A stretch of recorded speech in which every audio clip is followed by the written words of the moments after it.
What a fascinating conversation. Education is complex.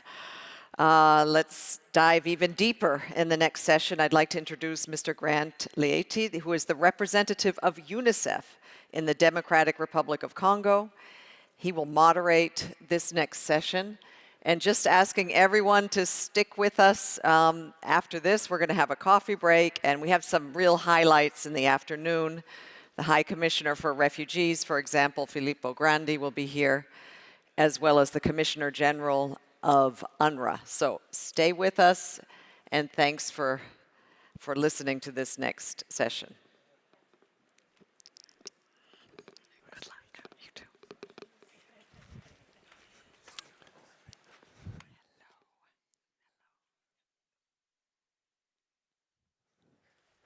So you will sit in. Okay. Afghani. There you go. Right.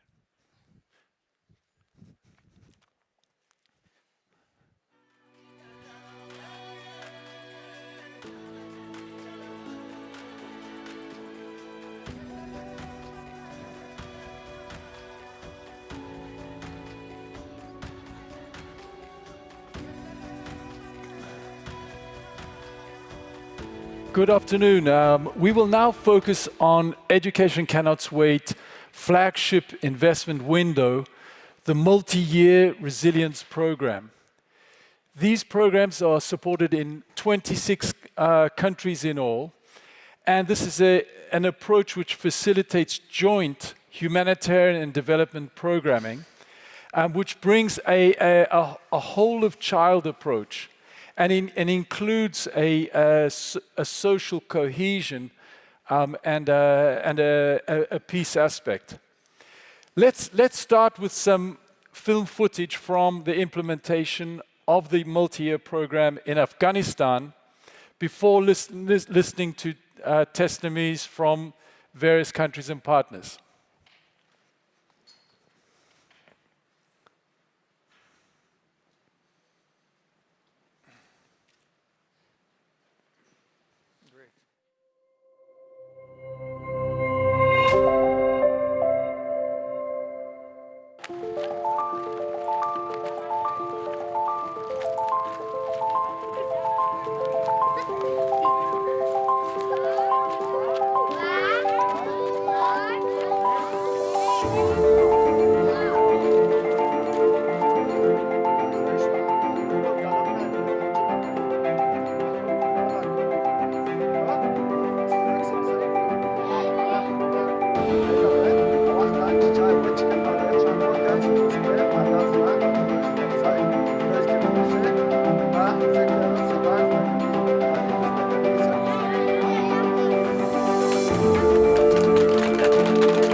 Jamila, khubasti chachorasti.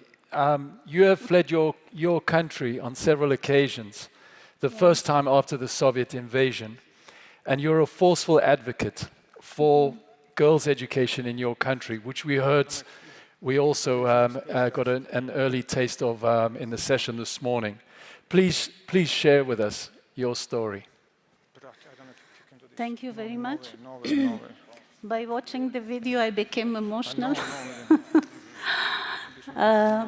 Yeah, Education is important for everyone, but education has been a sense of my life. I was daughter of a rich conservative man that education had no value for him. And he never allowed my sisters to go to school. And thank God giving me disability. And it was the reason, by advice of one of the doctors, my father enrolled me in school. So when in a very conservative society of Afghanistan, man-dominated society of Afghanistan, education could change my life from a disabled person to a woman to help and support many other women. It became mission of my life. And I started an organization by the name of Noor Education Center. Noor means light. The light which enlightened my life, I wanted to enlighten the life of other girls and women in Afghanistan. And since then, I have remained engaged in different stages on education level. I will not go back on the previous activities, and just I will focus on the current activities we are doing after 1.5 years of takeover of Taliban. We are a membership organization having 10,000 members.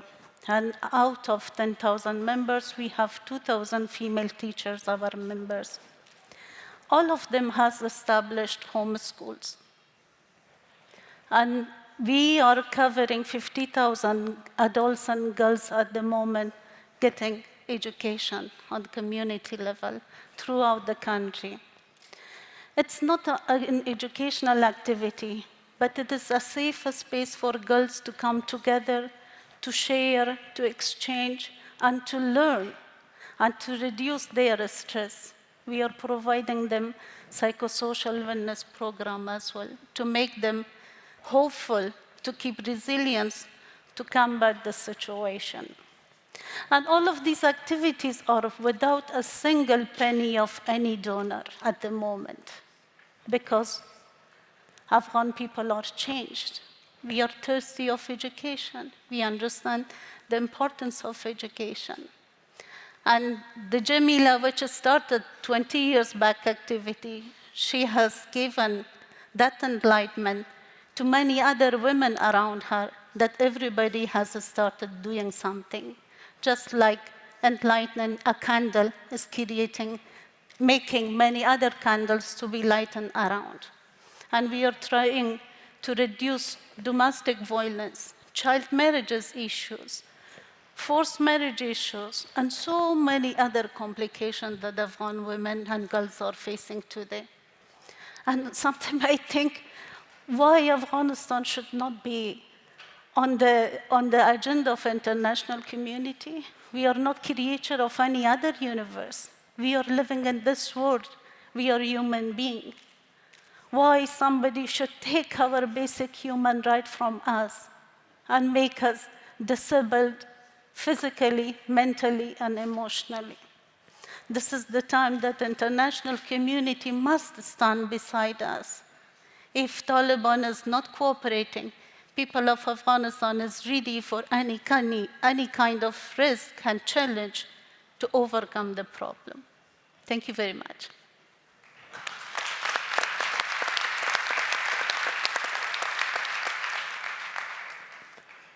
Thank you so much, Jamila.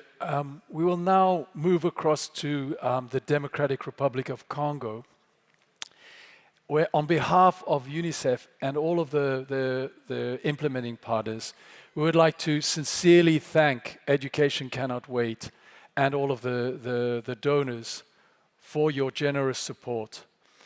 Over 2.8 million children, of which of course half are girls, are in need of education in emergency settings in the east of the country, owing to armed conflict and internal displacement. Last year alone, over 825 schools were closed, 70% of these by attacks from armed groups. We also have IDPs who use schools as shelters, and other schools which are affected by increasingly heavy adverse weather conditions from climate change. And I'm sure you can imagine after the many discussions today, DRC is one of these crises a bit forgotten amongst many of the other more recent crises which we are facing on the global level. Having witnessed the positive change for children and their communities through the implementation of this multi-year project in Tanganyika province, which is the first of 3 in the program that has been set up with Education Cannot Wait, I feel privileged to advocate for more support to the Education Cannot Wait funding mechanism. Firstly, it is a flexible program which facilitates, as mentioned earlier, some coherence between the humanitarian development and peace process. In Tanganyika, there were 2 different communities who had been conflicting with one another, the Bantu and the Twa people. Through this program, not only have we brought a substantial number, over 24,000 vulnerable children through a schooling program, we have also brought through parents' committees the 2 communities together, who are now living together in these areas harmoniously. More than that, we have seen that this is also bringing the local authorities together with the different partners and communities, working together and building out beyond the education aspect into a wider multi-sectoral approach. So we see the use of revenue generation activities, where children that were previously associated with armed groups are now, we see young boys who are working on carpentry in addition to their school. We see young girls, very often early teenage mothers, who in addition to school are working in sewing and selling. They are providing the school uniforms for the schools. They are providing menstrual hygiene pads, but then also going beyond that to sell and make some modest income for their families. So programming with this sustainable community engagement is rarely seen in this area as one of the factors contributing to bringing stabilization into an area which was previously wrecked by a non-stop cycle of conflict between communities. We would also like to mention that there are not many of the other donors' funds which have this degree of flexibility. Of course, we all talk about Nexus a lot, but the reality of a lot of our pure humanitarian funding is it is for a specific period of somewhere between 3 and 12 months maximum. And development funding often doesn't have the flexibility either to bring this truly Nexus approach. DRC had the great honor to welcome Yasmin Sharif, the Education Cannot Wait director, to DRC and to Tanganyika province last October, where she could share the children and adolescents' enthusiasm. More than $45 million are now needed so that the children of the other 2 provinces in very, very conflict-wrecked context in the northern part, Ituri, and other eastern provinces, so that the next phase can be brought on. So we will now move to see a video of Yasmin's recent visit.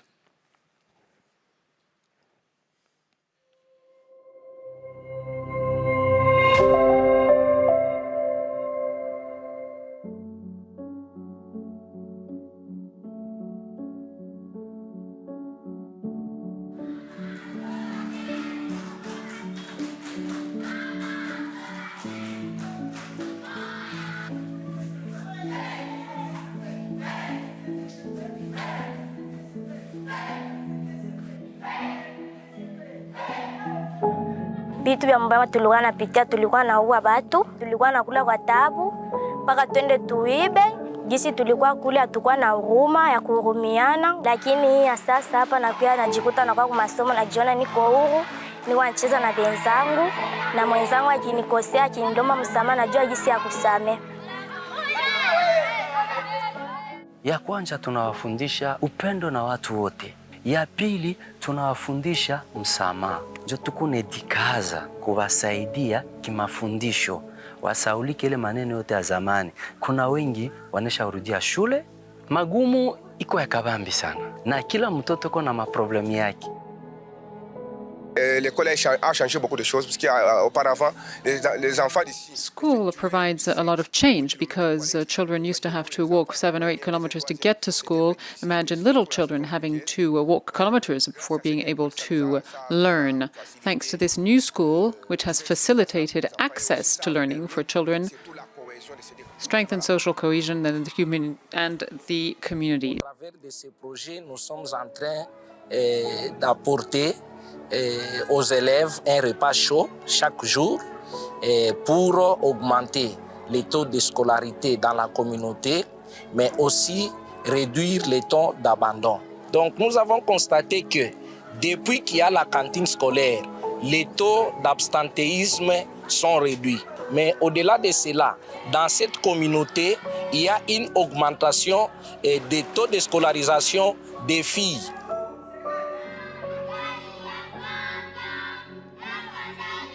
Mimi sikuishaka masomo, lakini nafurahi sana vile bantuletea masomo, na mimi batoto bangu napenda bendelee kusoma, na bo bakwe ba directrice, bengine bakwe balimu.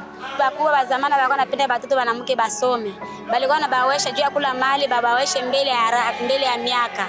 Lakini sasa tunafurahi kisi mnatuletea mafundisho mzuri ya batoto banamuke basome. Pangaka mbele ningelisomaka. Mie ningekuwa hata doctrice nilikuwa napenda. Batoto yangu napenda moyo afikie vile akwe munganga. Apre kutoka mseminari, UNICEF akakuya akatuletea vyombo vya kazi ajili tuanze kushona, tusaidie watoto kumasomo. 2022 tukashona uniforme 163 l'uniforme, tukashonea batoto serviette hygiénique. Akitoka ile regle na bagarson biko vile bakimuzomea anariske kuacha masomo. Jina langu ni Beatrice Omar Charlotte. Niko mu5e premiere. Nikimaliza masomo na mimi naanze kufunza batoto.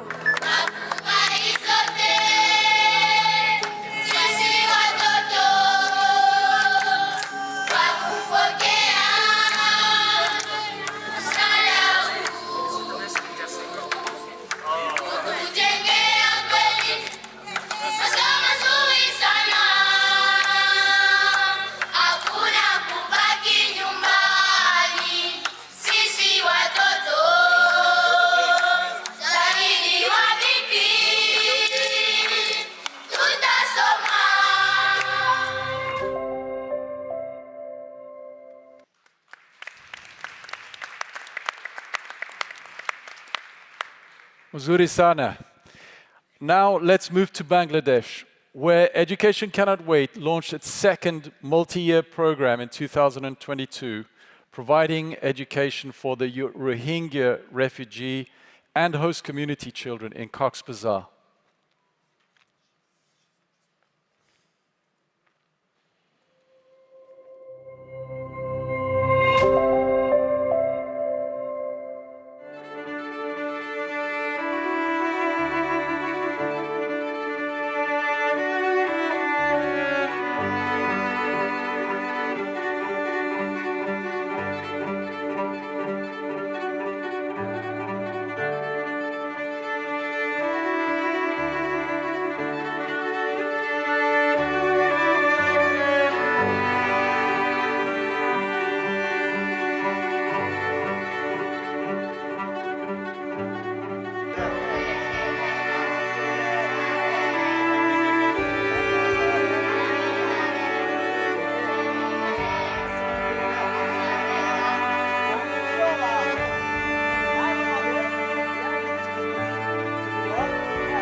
Education Cannot Wait has worked very closely with its partner, Canada, and who has been a key supporter of the multi-year program in Cox's Bazar.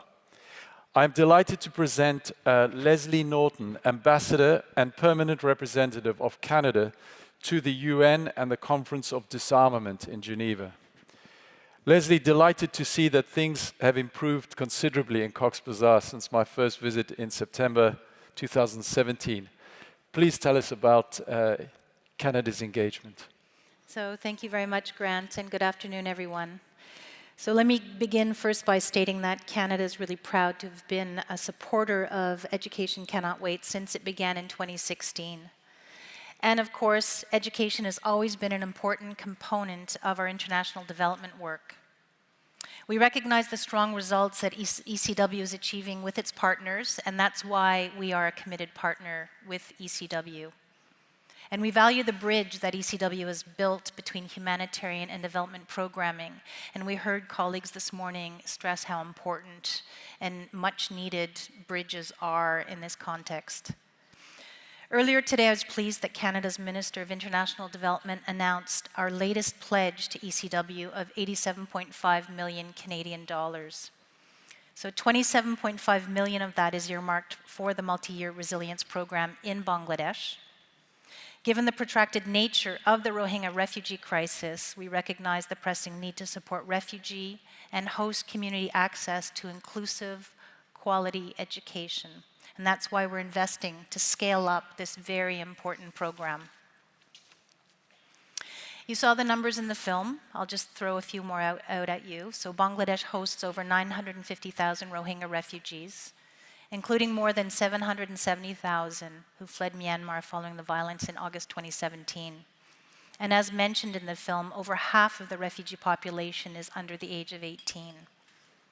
So the Canadian investment will contribute towards reaching 350,000 girls, boys, and adolescents, more than half of whom will be girls, and 12% are children with disabilities.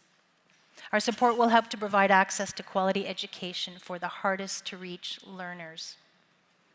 Of course, the communities hosting these refugees also have a right to quality education.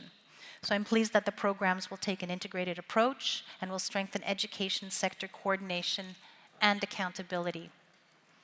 I know that ECW is already achieving results in Bangladesh, in distance and online learning, health and hygiene, water and sanitation, and psychosocial and mental health support, while always striving to reach the most vulnerable.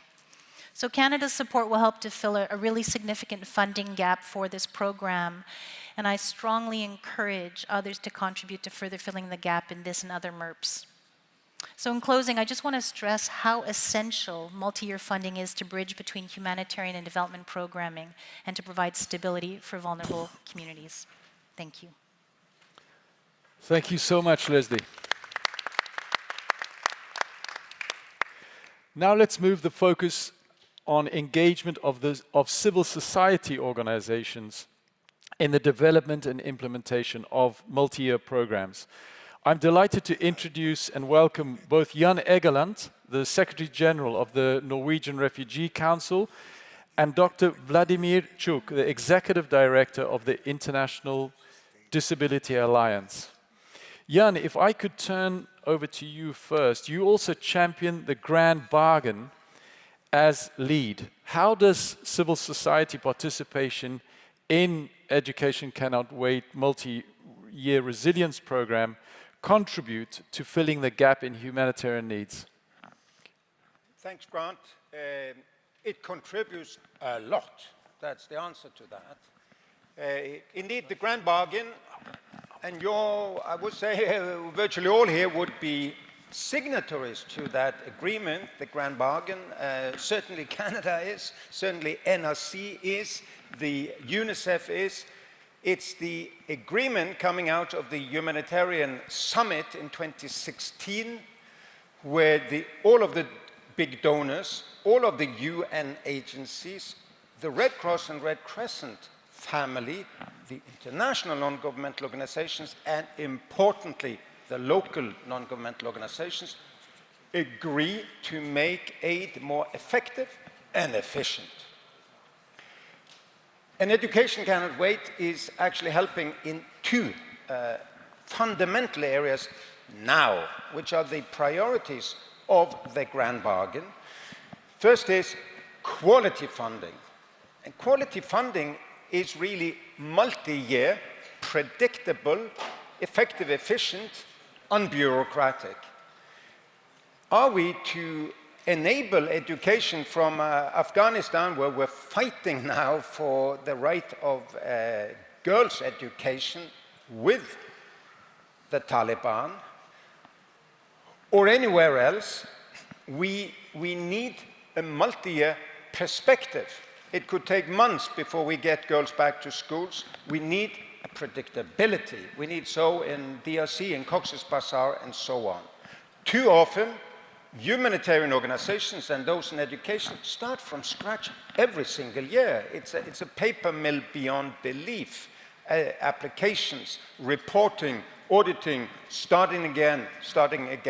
Education takes time to finish. So the multi-year programming of Education Cannot Wait is quality funded, and it fulfills the objective of the Grand Bargain for any donor that gives money through this pooled fund.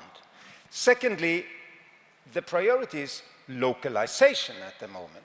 25% of all funding is our mutual agreement should go to and through local actors, civil society organizations, local authorities, local school authorities for that matter, to education and all of the other objectives we have. The reality is that it is 2, 3, 4, 5% at best, even through intermediaries. So, Education Cannot Wait is actually giving us as field actors the majority of the funding, because we do the majority of the education. It's NGOs, it's local NGOs, not the least. I would hope that more and more of that funding through Education Cannot Wait will go straight to those operating and not through intermediaries, thereby also facilitating localization. So going through Education Cannot Wait, you fulfill as donors the Grand Bargain objective that you have subscribed to. Final point also, if I may, is the title of this whole session is Education Cannot Wait, is in line with, in fulfillment of the Nexus objective. Nexus objective means that there should be development funding for the front lines also in disaster and conflict areas. Too much of Nexus activity has been seminars in places like Geneva and elsewhere. Too little has been action in the field, education for girls and boys who have none of it. So I think, again, the multi-year resilience programming of Education Cannot Wait is a great example of long-term development-oriented and humanitarian at the same time funding for boys and girls so that they can have the basis for livelihoods, which again is the basis for a soft landing for societies in turmoil and for hope for the families and the communities in areas where there is no hope. Thank you.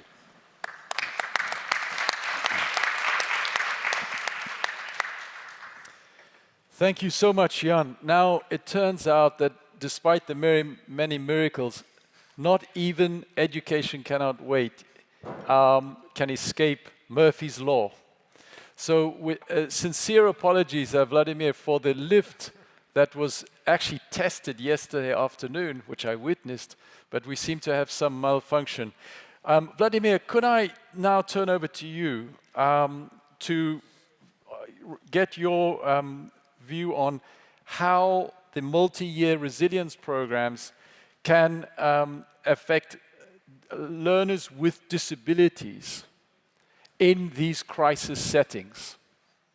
Yes, Grant, thank you very much. First of all, I would like to say, definitely this looks like we staged this workshop to show how barriers are affecting participation. It is not simply a ramp broke down. So, Yes, it is what it is. Yeah, but definitely makes us think, when ramps don't work in like Geneva, what is happening around the world. Anyways, my name is Vladimir Cuk. I represent a global organization of people with disabilities, of 1.3 billion people with disabilities. We have 14 large members through which we gather more than 1,000 national organizations from 182 countries of the world, International Disability Alliance. For us today, it is a very historical moment because for the first time in the history at the high-level summit of this nature, disabled people organizations and people with disabilities themselves are recognized as partners in the process of transforming of educational systems.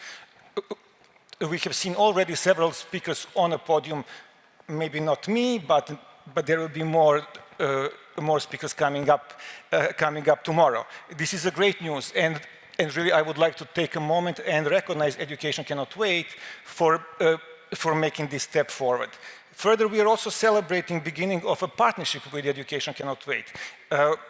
We are just starting International Disability Alliance with our members, Inclusion International. We are starting a new project that will be done in Colombia and Niger, where we will start to look at how we can bridge between organizations of persons with disabilities and humanitarian actors. This is very important first step in this direction, and again, I praise ECW for the courage to make this step, and I am further calling the donor community to further invest in Education Cannot Wait so that we can work together and bring more opportunities for learners with disabilities. Worldwide, 1 in 10 children with disabilities 1 in 10 children has disability. Most of these children live in low and middle income countries, places where crises and emergencies are most likely to happen. Children and young people are excluded from education everywhere where you look. But when crisis hits, this risk is definitely multiplied. That's why it is so important that we are here discussing about learners with disabilities. World leaders made many significant commitments to advancing rights of persons with disabilities and to improving inclusion of learners with disabilities over time. We have Convention on the Rights of Persons with Disabilities. We have Agenda 2030 inclusive of the rights of persons with disabilities, guidelines on inclusion of persons with disabilities in a humanitarian action. We have also Security Council resolution that for the first time address this population. So we have some really strides in terms of the nice political commitments. Unfortunately, we didn't yet see from the global community concrete investment and financial commitments to follow on these political commitments. We want to see this very soon. We know, and both UNESCO and the UN CRPD committee confirmed that investing in education systems that are inclusive of learners with disabilities, we are creating systems that are providing better quality of education. So this is very important for all learners, for those with and without disabilities. To achieve this, schools need to be accessible, teachers need to be prepared to teach diverse learners, and the culture of inclusion need to prevail. We are hearing today, and not only today, so many bad news coming from many corners of the world. I would like to bring some of the maybe positive developments from a sector of disability rights. First of all, I would like to present Global Disability Summit. It is a summit that was held so far twice in London in 2018 and 2022 in Norway. At the second summit, from 1,400 commitments that were made, 231 focused on inclusive education. This is a great step. Next is a Global Action on Disability. It is a network of donors and foundations committed to promote disability inclusive development and humanitarian action. So I would like to pretty much invite you to explore a little bit more these two mechanisms and to join us. International Disability Alliance is a co-host and the co-chair of these two mechanisms. Further, at the Transforming Education Summit, we started with many of our partners, International Disability and Development Consortium, and many others, call to action on transforming education for disability inclusion. I would like to invite you to explore that and to endorse this call to action. Finally, in these times when it is becoming more and more difficult to watch news, I would like to imagine that this room can be the beginning of the change, that we can start bringing positive news.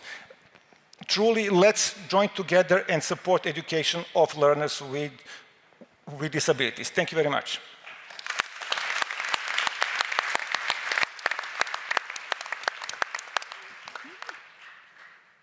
Thank you so much, Vladimir. And perhaps to now pick on one of the areas that you mentioned, let's move across to the next video on the multi-year program for Venezuelans in Colombia.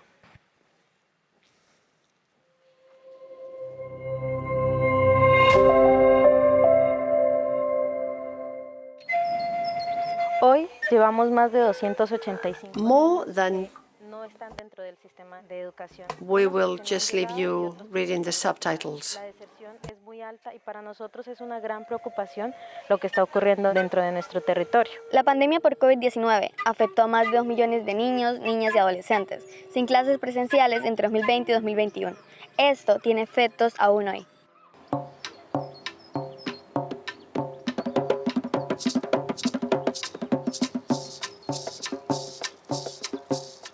Estar fuera de la escuela expone a niños, niñas y adolescentes a riesgos como el trabajo infantil, la explotación sexual e incluso el reclutamiento forzado o la utilización de la niñez en las acciones en medio del conflicto armado.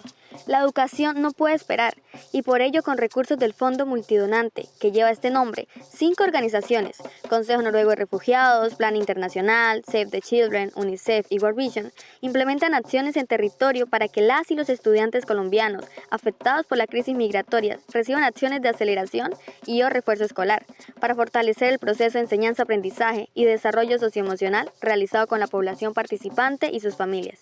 En complemento con los recursos de ECW, se capacitaron a docentes para facilitar esa transición de lo presencial a lo digital y de regreso a la presencialidad de nuevo. En la actualidad, muchos niños, niñas y adolescentes siguen en confinamiento, no solo por la COVID-19, sino por situaciones como el conflicto armado y el cambio climático, que los obliga a parar sus estudios y no acceder a la educación. Por la crisis humanitaria, las escuelas no son realmente los entornos protectores que necesitamos que hayan. Muchas veces los niños de 5 años no pueden llegar a las escuelas y por eso tienen que ya ingresar tardíamente al proceso educativo. Yo cuando comencé a clase, mi bebé tenía 2 meses. Yo soy una muchacha que yo no me imaginé estudiar y aquí me tienen. Muchas madres adolescentes en Colombia no pueden acceder a la educación y debido al embarazo adolescente, muchas abandonan prematuramente la escuela. Me gustaría seguir en ese camino porque así como uno no sabemos más adelante si yo puedo ser maestra, o agarrar otro tipo de carrera. Para lograr que todas las niñas, niños y adolescentes permanezcan en la escuela y puedan tener una educación equitativa, inclusiva de calidad dentro de los espacios de formación, el programa, financiado con el Fondo Multidonante, La Educación No Puede Esperar, cuenta con la participación de madres adolescentes, quienes han tenido la posibilidad de volver a estudiar, retornando espacios junto con otros niños, niñas y adolescentes provenientes de Venezuela y de las comunidades de acogida. Fortalecen los vínculos afectivos con sus compañeras y compañeros y se convierten en símbolo de perseverancia y resistencia. Toda la dificultad que existe para llegar a una escuela y sobre todo también porque no hay ni vías de acceso ni servicios básicos como energía, conectividad y tampoco no hay una infraestructura que realmente responda a esa necesidad de proteger a esta niñez y que tenga un espacio seguro. El programa La Educación No Puede Esperar apoya al país en la construcción de sistemas educativos resilientes a las crisis, que puedan garantizar que las niñas y niños sigan aprendiendo en las emergencias, como desplazamiento dentro y desde otro país. Se aporta con acceso a agua segura, mejoramiento en la infraestructura de las escuelas e incluso se prioriza la entrega de kits de ración nutricional para preparar en casa, con el objetivo de contribuir al bienestar de la niñez y su familia. Con el fondo ECW hemos logrado que más de 27.000 niños, niñas y adolescentes continúen aprendiendo. Miles de futuros estudiantes aún necesitan del apoyo en Colombia. Su educación no puede esperar.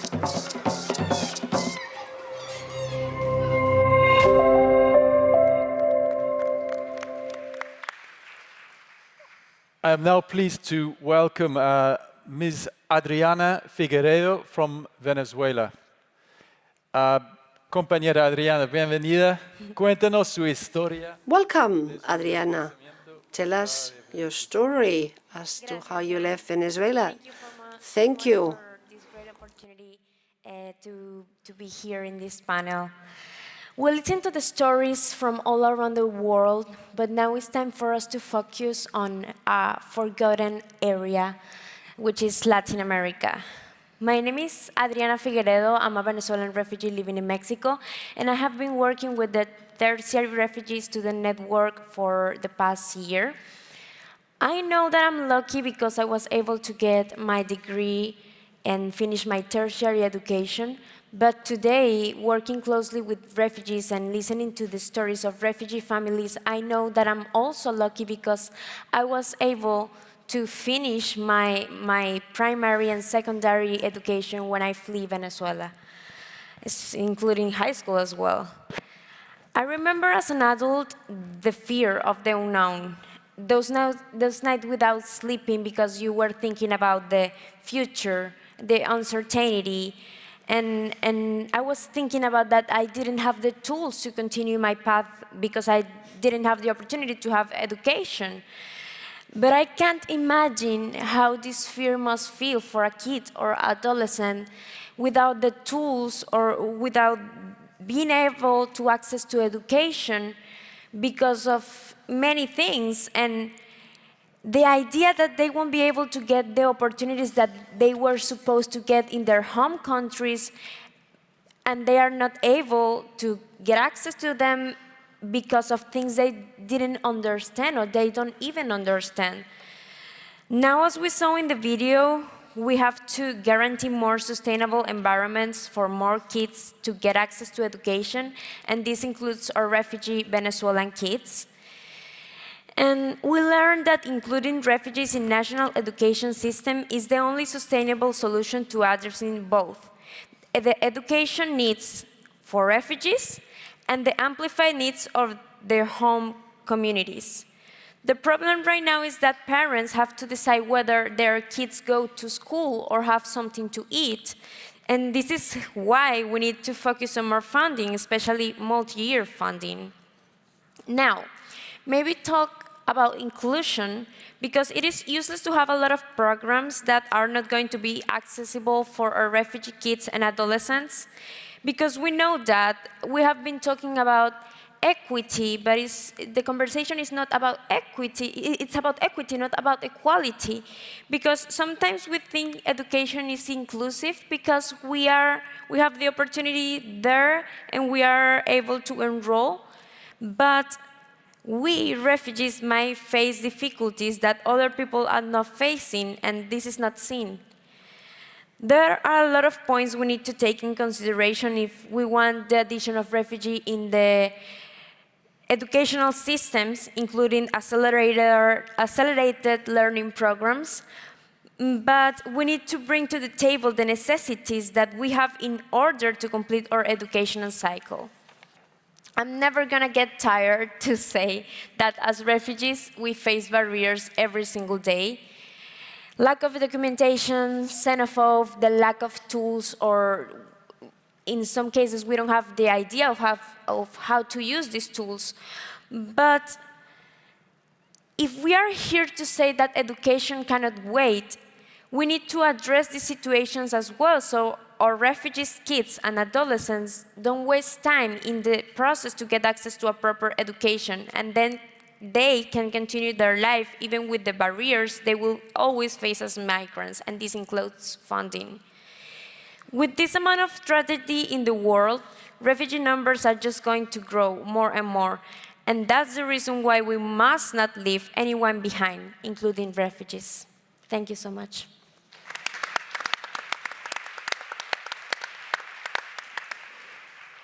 Thank you so much, Adriana. And I was very glad. I will not forget your phrase, you will never get tired. I think it should be the motto for Education Cannot Wait. La lucha continua. Así es. Continuous struggle, continuous fight. Across to the last speaker, Judge Dr. Abbas El-Halabi, Minister of Education and Higher Education from Lebanon. Ahlan wa sahlan. Shukran.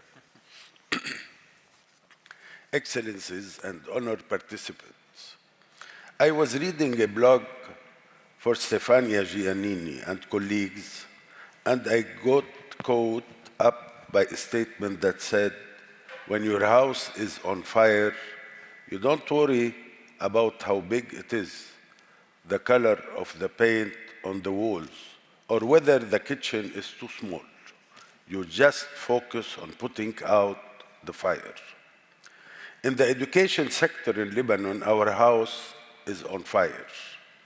Lebanon is facing the worst shock to its economy in a century, with the longest school closures combined with the worst sufferings to our children's learning. Your Excellencies and honored guests, we need to put the fire out right now, and I call upon you to be among our firefighters. I'm sure the fire will be extinguished soon, and our education sector will rise again from the ashes.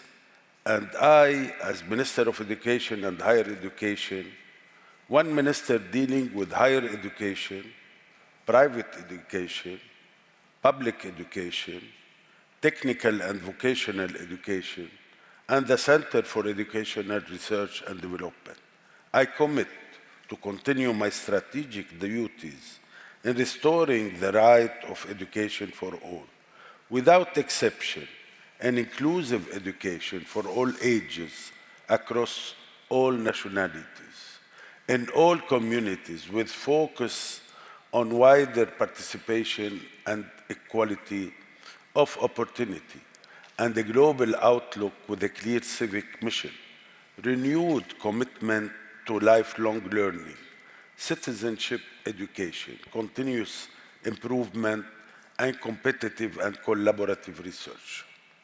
I will commit to a set of transformative actions and reforms under the umbrella of the Ministry's 5-year plan, beyond the ambit of crisis and hardships. Let's do what the international community does best, turn a crisis into opportunity. One, this means increasing funding for schools that serve vulnerable communities most in need, including funding for the student with disabilities.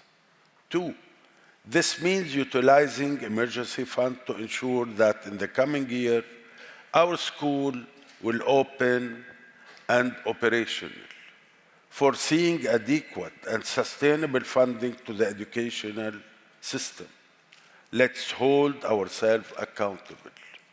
Three, this means ensuring a teacher livable wage, ongoing professional learning and development, supportive working conditions, and a work environment where their voices are welcome as critical partners in our work to improve education. Four, this means completing the reform of existing curricula to respond to profound, multifaceted changes occurring in the world and blended learning. Five, this means increasing resources to help our children recover their learning loss through intensive or after-school or summer programs, and provide them with mental health support into their day-to-day operations in new and innovative ways. Six, this means developing vocational education and creating new specializations that keep pace with the necessities of today's society. 7, this means supporting our Lebanese university to continue to make a significant contribution to our higher education national goals in delivering innovation for a wider range of learners across all careers. 8, this means renewing Lebanon's commitment to achieving the 2030 Sustainable Development Goals to support the global education agenda. 9, this means continuing the journey towards achieving digital transformation and to bridging the digital gap to ensure access to technologies in line with modern curricula. 10, and the last, this means strengthening our partnership with the local and international communities and engaging them in our transformative work. I chose to speak today because, despite our country being in the midst of a crisis, I know our children's education cannot wait any longer. They have suffered enough, and this is our moment. This is our moment to lift out our student, our education system, and our country to the level it was before, when Lebanon was known as the lighthouse of the East. To the millions of students all over the world, to the students of Lebanon, to my own grandchildren at home, I recommit to fulfill the promise to support you as you seek the education that will give you the tools to enjoy life, prosperity, and success. Thank you.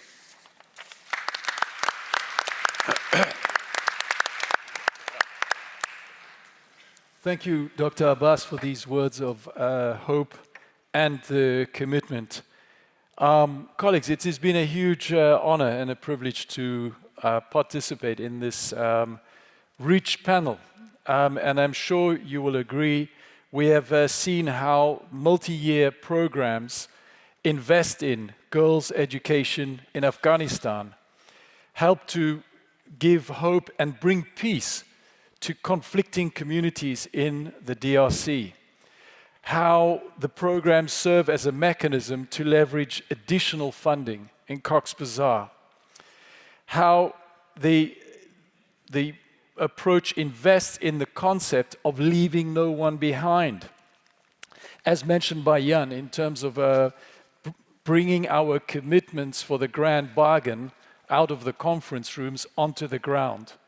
And then also supporting the inclusion of crisis-affected learners with disabilities and are forcibly displaced in education, including adolescents. How the programs invest in a whole-of-child approach, focusing on gender, protection, and mental health, and psychological support and also the use of education as a defense to climate change. One of the biggest challenges in protracted crises is securing predictable multi-year financing. I'm sure you will agree that the Education Cannot Wait multi-year program is a vehicle that we need to invest in. Excellencies, colleagues, friends, let's advocate to see what we can do to bring the seed financing up to scale so that we can meet the needs of the 222 million plus the most recent from earthquake survivors to benefit from this proven model. Thank you all for your time today. Thank you, panel.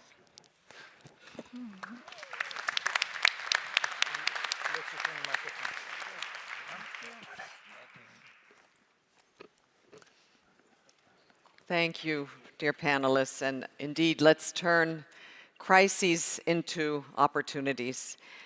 I'd like to now invite you all to take a break. There's coffee, I believe. We're a little bit late, so we're extending your coffee break by 15 minutes. If you could be please back in this room at 15:40, 3:40 sharp, so that we can continue with the afternoon program. Thanks.